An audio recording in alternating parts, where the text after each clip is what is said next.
Hello, मेरा नाम अनुराग है और हम गपोड़िए पेज पर हैं। आज तुलसी जयंती है। संत गोस्वामी तुलसीदास का जन्म संवत 1554 में श्रावण मास के शुक्ल पक्ष की सप्तमी तिथि को हुआ था।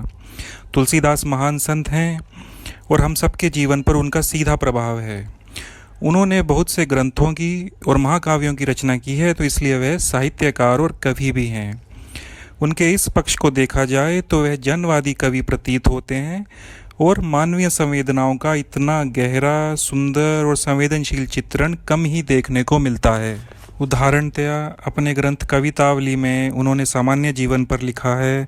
खेती ना किसान को, भिखारी को न भीख बली, बनिक को बनिज ना, चाकर को चाकरी, जीविका विहीन लोग सिद्ध्यमान सोच बस, कहें एक एक सो कहाँ जाई का करी।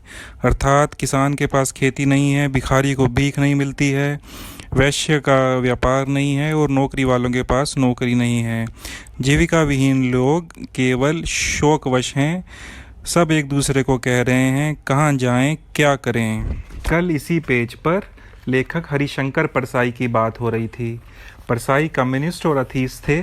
धर्म में उनका विश्वास नहीं था, लेकिन फिर भी उन्होंने किताब लिखी है तुलसीदास चंदन घिसें।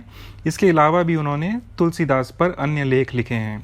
तुलसीदास पर सामान्यतः एक आरोप लगाया जाता है कि वह स्त्री और दलित विरोधी थे। ढोल, शूद्र, पशु और नारी ये सब ताड़न के अधिकारी आदि का हवाला देकर। पर इस पर परसाई ने तुलसीदास का बचाव करते हुए लिखा है कि साहित्यकार का काम होता है समाज की समस्याओं को सामने लाना, और कहा भी जाता है साहित्य समाज का दर्पण है।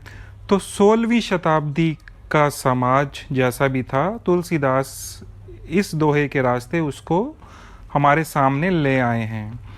और आगे परसाई ने लिखा है कि स्त्री विमर्श के प्रति तो तुलसीदास बहुत संवेदनशील थे, क्योंकि उन्होंने स्त्रियों के लिए लिखा है पराधीन सपनेहु सुख नाही। यह भी उन्होंने श्री रामचरितमानस में ही लिखा है। एक बार कम्युनिस्ट पार्टी के कोई कार्यकर्ता दक्षिण भारत से उत्तर भारत काम करने आए, तो परसाई ने उन्हें सलाह दी कि अगर उत्तर भारत को समझना है तो संत तुलसीदास की श्री रामचरितमानस को ज़रूर पढ़ें। तो इस प्रकार संत तुलसीदास के साहित्यकार पक्ष को प्रणाम।